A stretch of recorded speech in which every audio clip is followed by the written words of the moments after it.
dekat orang, ya, bangga-bangga dengan orang tu menandakan amal tu memang dia reject, ditolak. Sebab tak terangkat. Kalau dia terangkat, dia tak nampak lagi dah. Tak nampak dekat mata hati, ingat pun tak ada. Ini siap cerita dengan orang, siap buat diary ni macam-macam, ambil gambar ni tunjuk kat orang ni, derma banyak ni dia buat, wah biarlah tuan-tuan. Ya, itu orang panggil apa? Tidak matang dalam beribadah. Bab ibadat ramai orang boleh buat ibadat, tapi kematangan dalam ibadat agak sukar. Ya, banyak buat ibadat dia belum matang.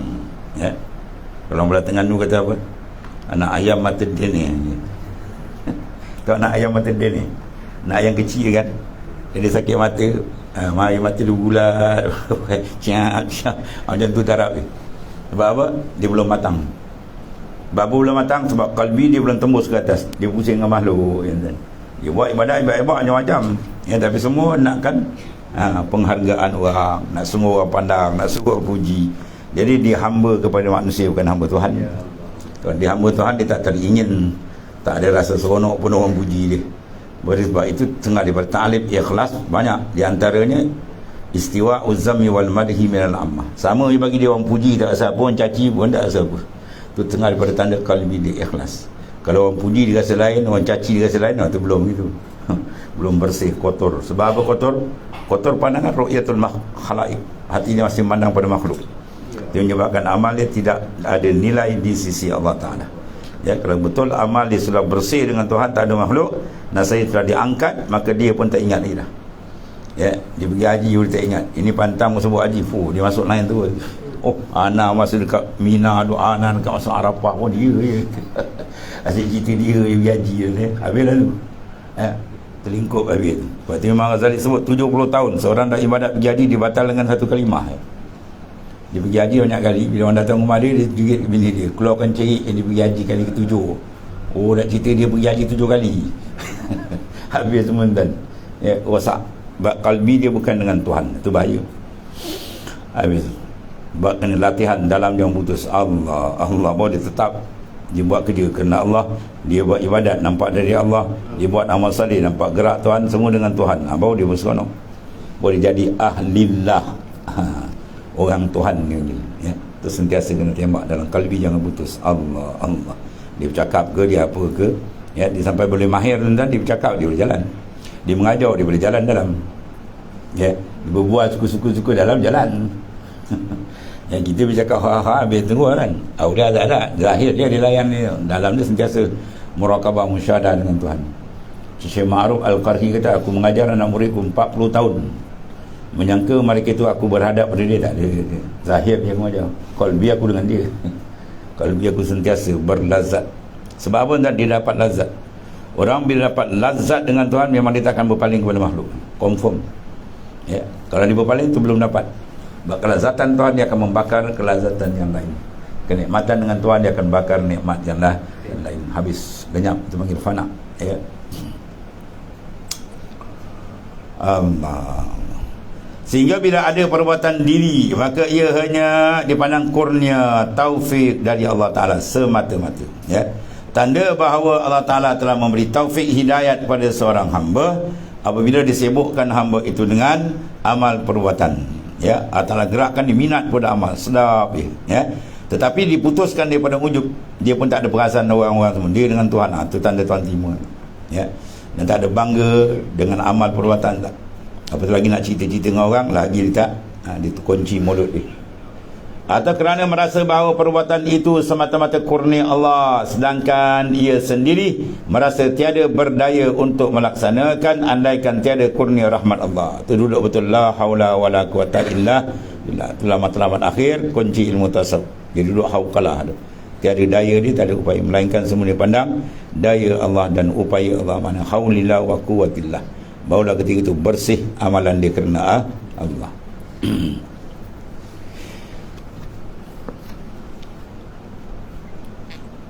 Kemudian ma basaqat aqsanuz zullin illa ala bizrit tama'in. Ma basaqat aqsanuz zullin illa ala bizrit tama'in. Ini satu kaedah besar, tuan-tuan. Tidak akan berkembang biak. Tu basaqat maknanya tidak, makna berkembang biak bagi segala bagai cabang kehinaan itu kecuali di atas bibit tamak kerakusan. Ma basakat arsa nun zulin, tidak maknanya berkembangnya, meranting. Arsan meranting, tidak bercambahnya ranting-ranting kehinaan dalam diri seorang, melainkan ditumbuh pada mana ranting itu? Bizri tama'in. Bizrun makna benih tamak. Sebatang pokok dia, benih dia buah durian, bukan? Sebiji tu benih dia, kita tanam. Bila dia pun hidup, dia naik, apa yang naik? Batang dia. Lepas batang dia keluar apa? Dahan. Lepas dahan dia keluar apa? Ranting. Ranting tu lebih banyak. Arsan mana ranting. Pada dalam pokok yang paling banyak ranting lah. Ni sebab kayu dia tu, ranting lebih banyak berdahan. Dahan lebih banyak daripada batang. Batang dia sebatang ni, kemudian dia pecah pada dahan. Lepas dahan dia pecah pada ranting. Maka ranting-ranting kehinaan dalam diri seorang, tu dia tumbuh daripada mana? Biji tamak. Mana bila ada seorang tu tamak dia, ya, dengan dunia habis tengok. Satu ranting kehinaan keluar. Ya, kena mula pakai kaedah apa? Menghalalkan cara, janji dapat. Habis dia sebab halal haram dia tak kira. Habis dia tala ni. Itu jadi rosak, serosak-rosak ni. Itu ranting kehinaan, dia tumbuh daripada biji benih tamak. Ya, dan tamak tu hasil daripada apa, tuan?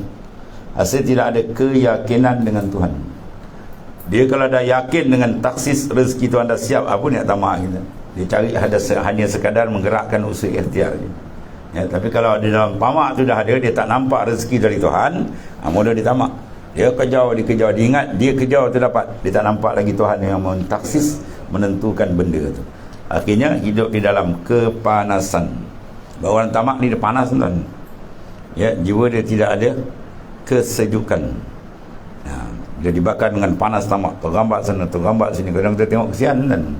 Ya, tak cukup London dan negara, luar negara dia pergi, pusing-pusing, lalu dia mampu tengah jalan. Tengah jalan dia mati. Dia mati dengan menghambat benda yang nak ditinggal. Ya, maka tertinggal benda yang nak dibawa.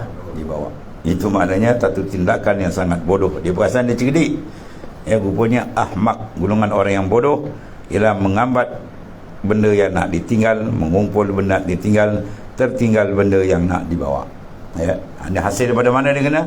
At-tamu, tamak, sifat tamak. Satu. Dan kalau kita selidik, kita tengok daripada Quran dan hadis-hadis sahih, di antaranya manusia jadi kafir dengan Tuhan ialah berpunca di bersifat dalam. Siapa jadi kafir dengan tamak? Qarun. Qarun ni siapa dia, tuan? Hafiz. Ya, Hafiz. Taurat dia hafal, tuan. Orang yang boleh hafal Taurat tak sampai 12 tangan, tak sampai 10 orang. Taurat dia berat. Ya, Quran banyak orang hafal, kan, ibu-ibu hafal Quran. Taurat dia berat, tak sampai 10 orang boleh hafal. Tapi Qarun setengah daripada Hafiz, dia hafal Quran. Dia hafal Taurat, hebat. Orang kanan, orang dekat dengan Nabi Musa. Tapi bila dia uji, sebab kaedah ni kita lagi kuat agama, lagi kuat Tuhan uji dia. Bila dia kena ujian, dia Nabi Musa ni ada ilmu kimia, ilmu bahan buat emas dia tahu. Dikecil-kecil Nabi Musa, mula-mula Nabi Musa tak bagilah, kan. Tapi akhirnya dia hikmat dapat. Bila dia dapat, dia hayun betul-betul. Kunci gedung dia, emas dia dekat 70 ekor kuda. Kunci bukan barang. Kalau emas pun 10 ekor kuda dah banyak, tak habis makan. Bayang punya banyak. Turun ayat zakat. Bila turun ayat zakat, ranting kehinaan pertama keluar. Dia kata, ya Musa, ini bukan ayat Tuhan. Habis dia nafikan hukum Tuhan. Ini kau dengki dengan aku. Habis. Ya, Nabi Musa minta lagi. Lah dia tumbuh ranting kedua pula. Dia ada emas banyak, kan, disuruhnya orang berzina, perempuan berzina, perempuan pelacur tu, dia baginya emas banyak. Bila perempuan tu dah mengandung, disuruh perempuan tu menjerit tengah-tengah halayak ramai, aku berzina dengan Musa. Habis. Dahsyat tak dahsyat. Sampai dia fitnah Nabi Allah Musa. Nabi Musa kena fitnah dengan perempuan. Ya, tengok tu pukulan apa tu, tamak Qarun ni. Padahal dia bukan jalan orang. Akhir sekali bila bicara, Tuan sentap kaki dia habis. Sekarang dia sedang disedut oleh bumi. Ya. Ulama kata dia turun sikit sampai kiamat boleh jejak lapis ke-7. Dahsyat tak dahsyat ni. Tenggelam dengan harta ni Mesir, tuan ni. Orang Melayu pula cari harta karun kat Malaysia. Mana cari tu? Kat Gunung Ledang dia pergi macam-macam, cari lesung bocor lah. Kena hakal dia, tuan-tuan, macam-macam cerita tau. Allah. Ada satu pensyarah universiti, tuan, terlibat dengan benda cari harta karun. Tuan-tuan sebut yang mana bomo semua ada dalam diri Ustaz. Bomo dia kenal. Wah, anaknya bukan main-main, dia cari tu siapa pun tak ada pun. Dia kena tipu. Yang tu kena tipu, yang ni pun kena tipu, cari benda tak ada ni. Macam-macam hal. Sebab apa tu? Inilah tamak. Ya, hasil bertamak akhirnya kufur dengan Tuhan. Tamak sifat apa? Sifat qalbi. Apa lagi sifat kufur dengan Tuhan jadi pada dalam? Takabur. Siapa takabur? Iblis. Ana khairun minhu, aku lebih baik daripada Adam. Habis kufur dengan Tuhan. Hasad, siapa jadi kafir, kufur dengan hasad? Ulama-ulama Bani Israel.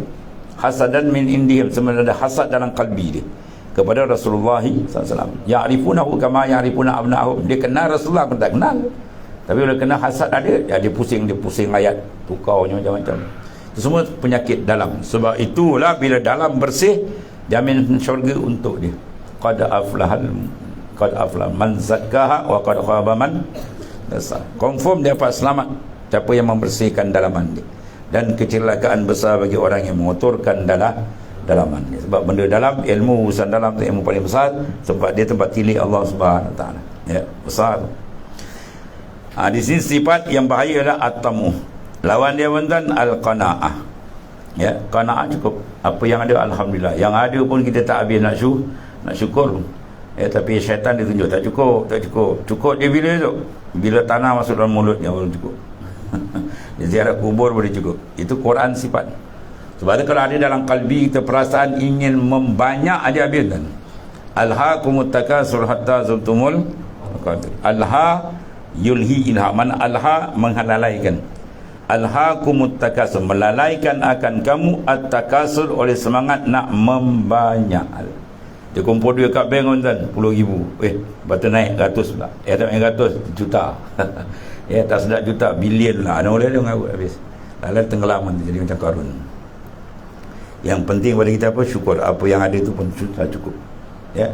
Sebab sebenar-benar kaya laisal ghina an kasatil arad, walakin ghina ghinal qalb. Kaya sebenarnya bukan kaya banyak harta kan. Kita banyak harta, ada orang yang banyak harta, kita bukan tu kaya sebenarnya. Kaya sebenar ialah ghinal qalb, kaya hati. Apa yang ada cukup. Itu maknanya orang tu kaya sebenar. Kalau orang tak ada sifat qanaah, ya, sifat tamak dia, walaupun dia kaya jutawan ke milianer ke apa semua, dia tetap dipanggil fakir. Dipanggil al-fakirul hadir. Ya, orang yang tamak ni dipanggil walaupun dia kaya pada zahir, tapi hakikat dia adalah fakir. Al-fakirul hadir, fakir tu sentiasa hadir. Apa makna fakir? Sentiasa rasa tak cukup. Dalam kepala dia tak cukup. Nak lagi. Padahal yang nak hadir ni tak habis makan kadang tiga keturunan pun kerja tak cukup. Tak cukup itu dipanggil fakir sebenar. Jadi bagi kita rasa cukup apa yang Tuhan bagi, alhamdulillah cukup. Ya, tenang jiwa kita boleh ibadat. Kalau dia tak cukup tu kan, dia jadi hamba pada harta, tergambat, empung malaikat maut habis datang selamat terus tuan ni. Itu barulah dia menjerit, Rabbi laula akhartani ila ajalin qarib fa asaddaqa wa aku minas salihin. Ya Allah, tambahlah umur sikit lagi, kami nak buat ibadat. Aku bagi umur 80 70 apa kau kerja kan. Itu dia antara apa penyakit dalam, kalau kena je habis tuan. Allah. Mengenai nak buang sifatnya tuan, terbuka kalbi dengan Tuhan, musyahadah. Ya, bila berlaku musyahadah dengan Tuhan, semua penyakit dalam ni bersih tuan. Syuhud. Ya, famadamal abdu lam yushahid awsaf rabbi al-azimah la yumkinu an yakhruja min awsafillah la khurujan kulliyan.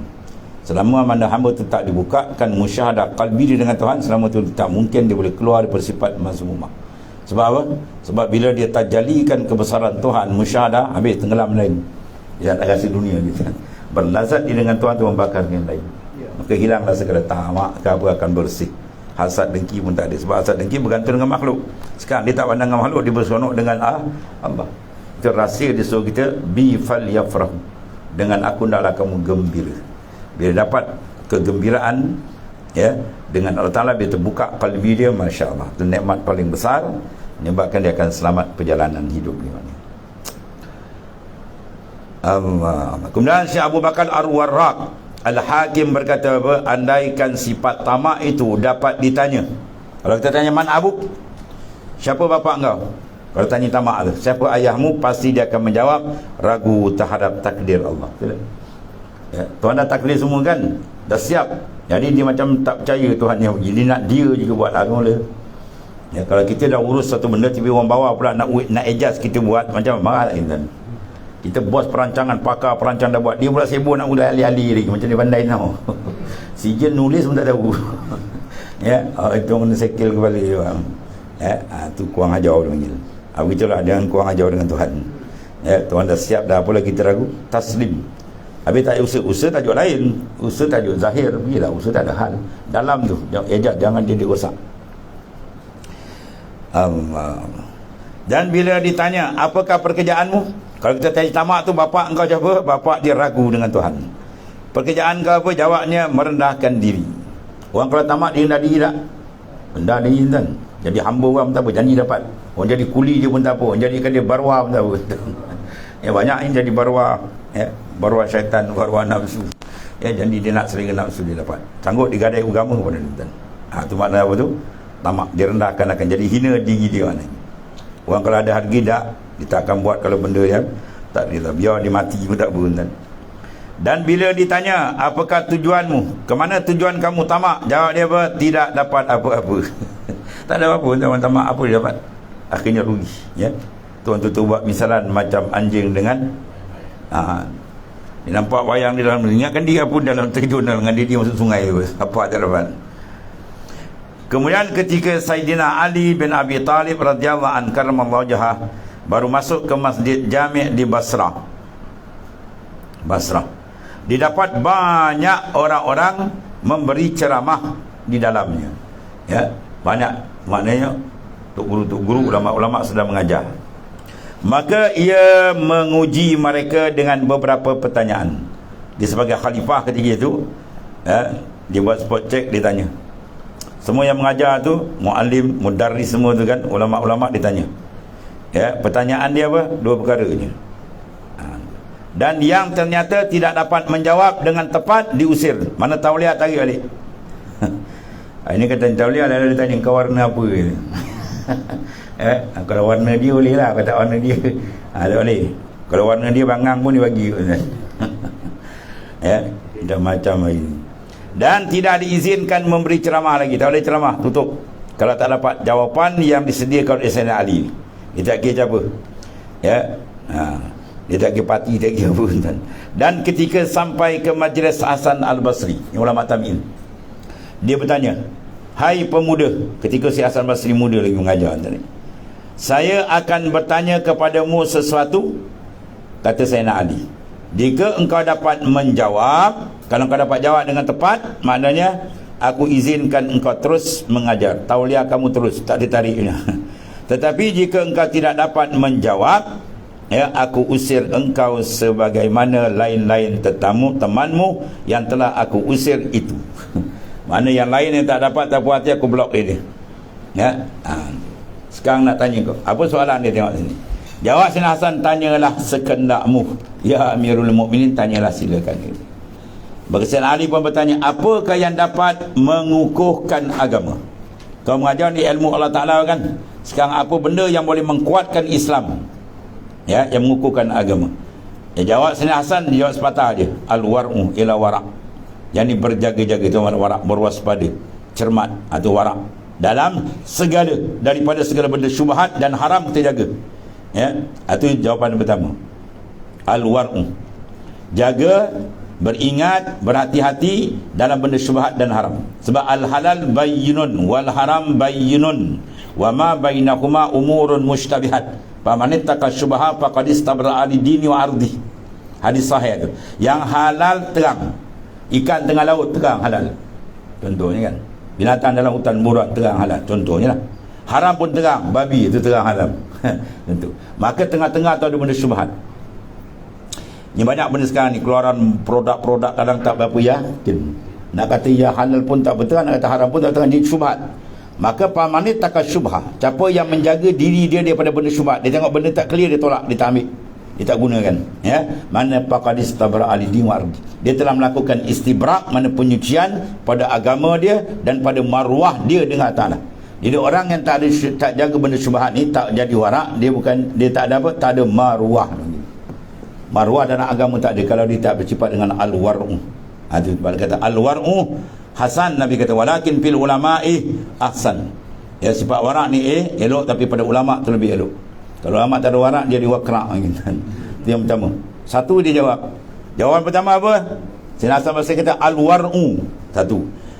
Jawab ni tamak. Yang kedua, apakah dapat merosakkan agama? Kau bawa agama kan? Kau mengaji ilmu agama. Yang meneguhkan agama apa dia? Yang menjahanamkan agama apa dia? Yang meneguhkan agama, jawab Sayyidina Hasan Basri ialah al-wa'u. Yang menjahanamkan agama apa dia? At-tamuh, tamak. Dah, dua batak ya. Maka Sayyidina Ali kata apa? Engkau boleh tetap mengajar di sini. Senang je. Tak payah tanya warna apa gitu. Orang seumpama engkau lah layak. Mana orang yang geti menjaga agama maksudnya. Ya. Allah. Kemudian orang yang seperti engkau inilah yang dapat memberi ceramah kepada orang-orang. Mana orang yang tahu apakah yang menguatkan agama, ya, dan apa yang menjahanamkan agama. Yang menjahanamkan agama apa? Ia sifat tamak. Ulama apabila tamak dia terbalik kan. Habis. Bala ambak ura habis man. Ya. Bala ambak ura kan tak hebat kan, boleh terbang atau udara wali. Ya. Tapi bila didesak oleh bini dia, ketika Bani Sa'id lepas daripada Laut Merah kan, maka diarah oleh Ta'ala supaya melakukan peperangan jihad dengan golongan Jababirah. Maka ketika itu dia orang minta Bal'am supaya doakan Nabi Musa kalah. Kan kerja berat tu. Mula-mula Bal'am kalau kita kata apa, dia maki kau gila mana nak doakan Nabi pula kalah kan. Ya, dia tak putus asa. Dia tak boleh masuk ni, dia masuk kat bini dia. Dia bawa nyemah karung-karung semua kan. Bini dia kecek, alah sekali je bang, doa sekali je kan. Dia ada tempat khusus ibadat di atas bukit, tempat munajat ni. Akhirnya dia pun ambil keputusan, dah sekali je lah. Dia pergi je dengan kuda, dia tiba kat bukit tu, kuda pun tak nak naik kan. Menginjang kuda, lala dia tolak kuda, dia mendaki. Dia naik atas. Masuk dia dekat bilik tempat dia munajat tu, dia pun angkat dia tangan dan doa, tuan sentap lidah dia. Pum. Ya, kamasaluhu kamasalil qad. Bandingan Bal'am macam anjing, Quran kata kan, terjelik. Ni jadi ulama terjelik banyak kan, ulama penjilat ni. Jilat sana, jilat sini, tak tentu hara, tak ada maruah begitu. Ya, tahu benda tu merosakkan agama pun jilat juga, janji dapat. Ini ulama penjilat banyak akhir zaman. Ya, orang macam ni tak layak dia untuk didepankan untuk menimba ilmu. Al ulama umana ur-rusul. Rasulullah pergi pangkat ulama umana ur-rusul, pemegang amanah nabi-nabi dan rasul-rasul. Bila? Dua syarat Nabi. Malam yukhalitus sultan wa idakhilud dunya. Selama dia tidak dipermainkan oleh pemimpin yang jahat, dan selama dia tak masuk pahaman dunia dalam kepala dia. Fa iza khalatus sultan wa dakhalud dunya, bila jadi maknanya orang kita apa, pengampu bagi pemimpin-pemimpin yang tak betul, dipanggil apa? Ampusana wa ampusini. Kerja dia ampusana wa ampusini. Ampusana ampusini. Ya, kemudian wadakhalud dunia, dan masuk dalam kepala otak di pahaman madiyah, pahaman dunia. Maka apa kata Rasulullah SAW? Faqad khanu ar-rusulah, itulah pengkhianat nabi-nabi dan rasul-rasul. Rasulullah cop dia tu, pengkhianat tu. Ulama pengkhianat nabi-nabi rasul-rasul. Fahzaruhum, tinggalkan dia, jangan kau ambil kenyataan dia, jangan kau ambil ilmu dia pada dia. Ya, fahzaruhum, nak kamu takut tinggalkan ulama. Sebab tu ulama Imam Ghazali bahas dalam panjang tajuk ni, ulama ul akhirah dengan ulama ul dunia, supaya kita kenal. Ya, kalau kena ulama dunia, betul kita mengaji makin jauh dengan Tuhan. Ya, kita pergi ke dia pomen, dia ketat skru, dia tak dibuka skru. Tak apa, yang ni tak apa. Akhirnya longgar kita berjalan macam apa? Kereta dah tak ada balancing, tak ada elemen habis. Jadi rosak. Itu maknanya dua jawapan besar yang dijawab oleh Sayyidina Hasan Al-Basri, iaitu apa? Al-war'u dan at-tamu. Sayyidina Hasan Basri punya warak tuan, masya-Allah. Dia kata apa? Kalau aku dapat satu buku roti yang betul-betul halal, ya, nah saya dengan izin Allah aku boleh obat 1000 penyakit.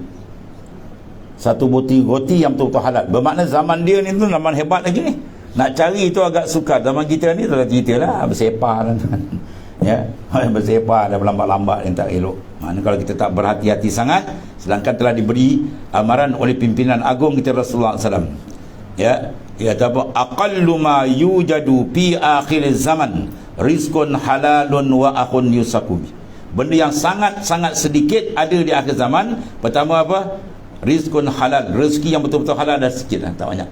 Dia tak banyak, kalau kita ambil banyak macam takut terlibat dengan benda syubhat. Dia ambil benda syubhat, tidak ada maruah lagi. Ya, akan jadi rosak, agama tak jadi bersih. Jadi Allah. wa akhun yusakubi, dan akhun saudara yang boleh dipercayai. Akhir zaman dah tak ada, kurang sangat. Depan kita dia punya angguk macam terkukur kan. Belakang dia tikam kita dengan tombak dia bagi. Bukan dengan pisau jilid, dengan tombak dia bagi kan. Ni banyak akhir zaman. Kawan makan di, kata Rasulullah SAW ya. Nandakan apa tu? Akhir zaman dah banyak untuh ya. Akhlak diri manusia dia runtuh. Dia dua perkara. Rezeki halal dah payah dapat, mana kena berjaga. Kawan yang betul pun dah payah dah dapat, kena berhati-hati man. Habis. Sebenarnya seorang guru berkata, dahulu kita di dalam permulaan bidayahku di Iskandariyah ya, peringkat awal dalam suluk dia, pada satu hari ketika aku akan membeli satu keperluan daripada seorang yang mengenal aku, timbul dalam perasaan hatiku mungkin ia tidak menerima wangku ini. Tiba-tiba terdengar suara yang berbunyi, keselamatan agama hanya dalam memutuskan harapan dari sesama makhluk. Apa ni makna dia orang hebat kan? Setengah daripada ahli kasyaf ya. Seorang wali besar, dia kata permulaan aku dulu ya, kita biasa kena ni kan. Jadi aku masuk satu kedai, katakanlah kedai makan kawan kita dapat terlintas hati, kata ni makan free ni. Tuan ya, tak akan kawan dapat dia ambil duit kan. Ada terlintas tu tamak kan. Tu tamak. Ada sangat anggota-anggota yang ada pangkat apa kan, dia masuk orang nak ambil duit pun tak teramak kan. Besok dia masuk hari-hari, toki kata mampu aku macam ni. Hari-hari aku datang tak ambil duit. Ya, terlukup niaga aku. Tu.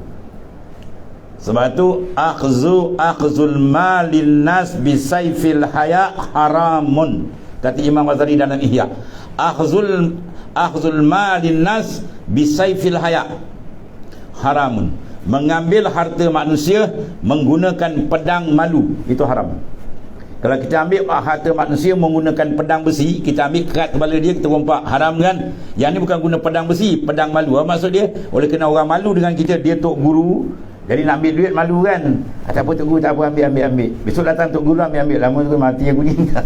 Itu kalau tok guru. Kalau dia pegawai ke ya, ataupun dia ketua keselamatan ke apa kan, bila kadang orang nak ambil duit malu kan, dia kata nak ambil tapi malu. Tak apa mulut dalam tu ambil banyak maut aku ni kan. Kan ambil sikit jadi ambil keluar satu gaga dia bawa ni kan. Makan pangkal kan. Jadi kalau ada hati kita terdetik dia begitu, potong. Ya, ataupun kita nak ambilkan, dia kata tak payah, kita tengok ada macam kan, kita tengok harga ni berapa, kita kira-kira tinggalkan dia, nak ambil jalan ya.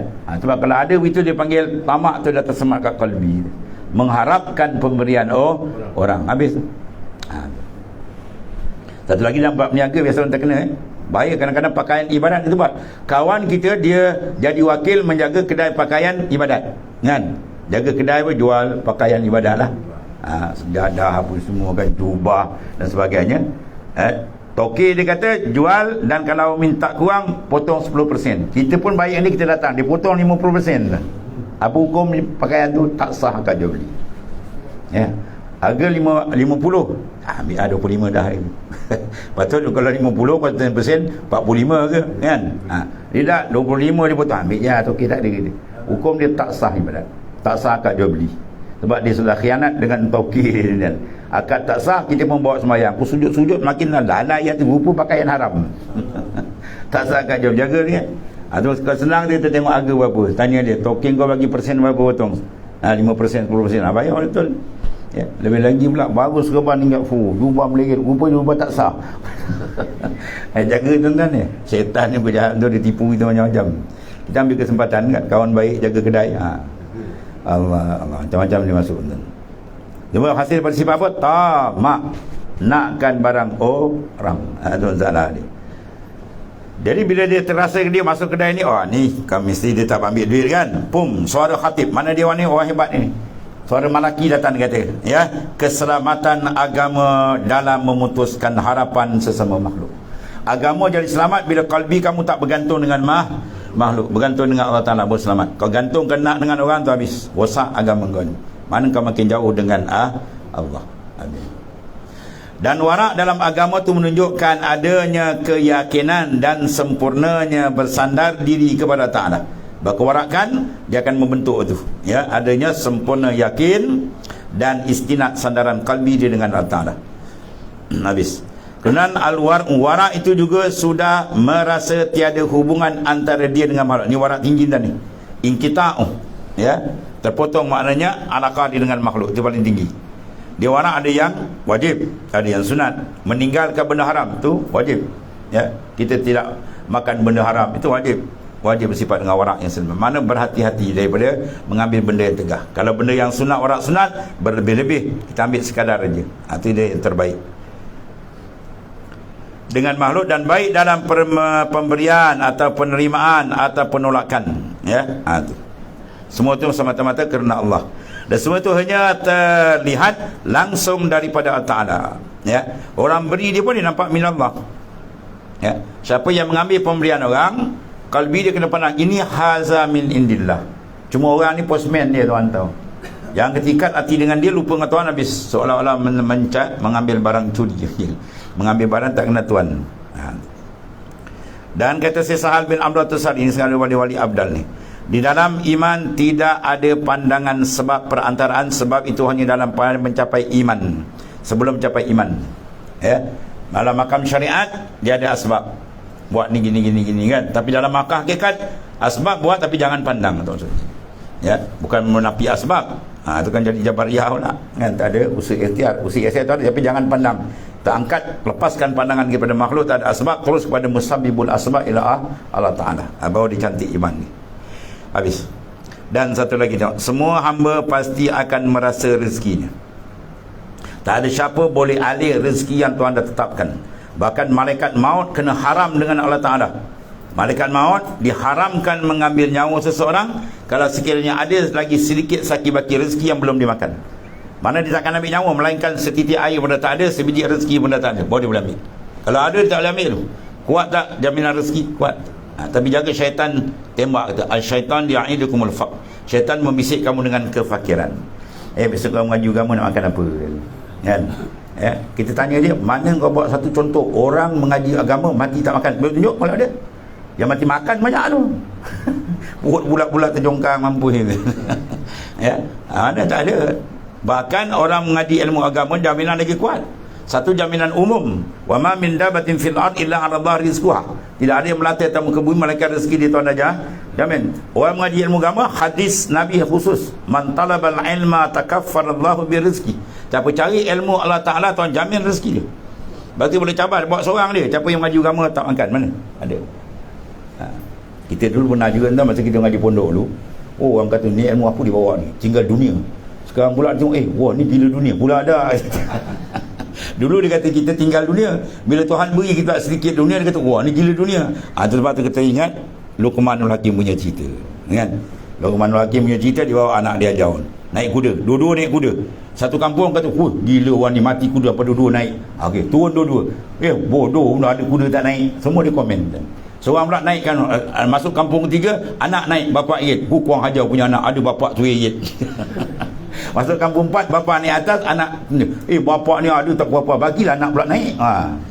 Jawab dia apa? Tak ada satu pun yang lekat kat kepala. Tak ada satu manusia yang lepas daripada ungkitan cacian komen orang. Jadi jangan layan komen kita kena layan apa komen Allah Ta'ala dan Rasul. Apa komen Tuhan setuju tak? Okey, jalan itu saja, baru selamat. Ikut Isra Mi'raj Rasulullah SAW. Jangan pandang kiri kanan. Tuan-tuan nampak jalan road terus, apa nak kata nak melalak, ikut dia lah. Kita tak ada masa nak cari keredaan makhluk. Kita cari kereda tu, reda Tuhan, berselamat. Satu dunia tolak kita, Tuhan terima, syurga tempat dia. Satu dunia angkat kita, kalau Tuhan tolak, neraka tempat kita. Itu je sipir dia habis cerita, ya. Kemudian ada yang makan rezekinya dengan bekerja keras, ya, seperti kaum buruh, pagi-pagi dah kerja, entah balik petang. Ada yang makan rezeki dengan menunggu, itulah pedagang, orang meniaga, tunggu datang rezeki, yang menunggu, lalu. Ada pula yang makan rezekinya dengan rasa mulia, iaitu dengan sufi, merasa tidak ada perantaran dengan Tuhan. Kita makan rezeki paling mulia, kita nampak rezeki itu bukan dari usaha kita. Kita nampak semua ni minallah hakikat dia. Usaha tu buat tapi jangan pandang. Itu adalah rezeki yang paling mulia, mana dia nampak terus daripada Allah Ta'ala. Hati-hati, sebab tu kena banyak zikir. Di Quran pun diucapkan kena banyak zikir. Ya, zikir bila banyak, hati dia terpaut kuat dengan Tuhan. Anda kata senang dibuka, senang memandang. Tapi kalau nak sebut Tuhan pun payah, macam mana nak pandang di Tuhan? Ya, zikir tak masuk dalam kalbi. Itu sebab disuruh banyakkan zikrullah maka dia ada rahsia khas tadi supaya mudah kita mengurus sifat-sifat mahmudah tadi, ya. Kemudian ma qadaka syai'un misluhum wallahu a'lam. Bismillahirrahmanirrahim. Alhamdulillah. Sayyidina wa nabiyina Muhammadin wa inna khairal qur'an. Alhamdulillah. Subhanakallahumma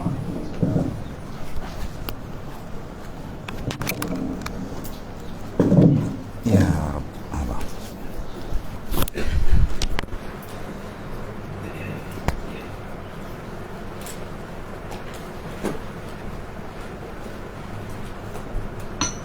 Alhamdulillah.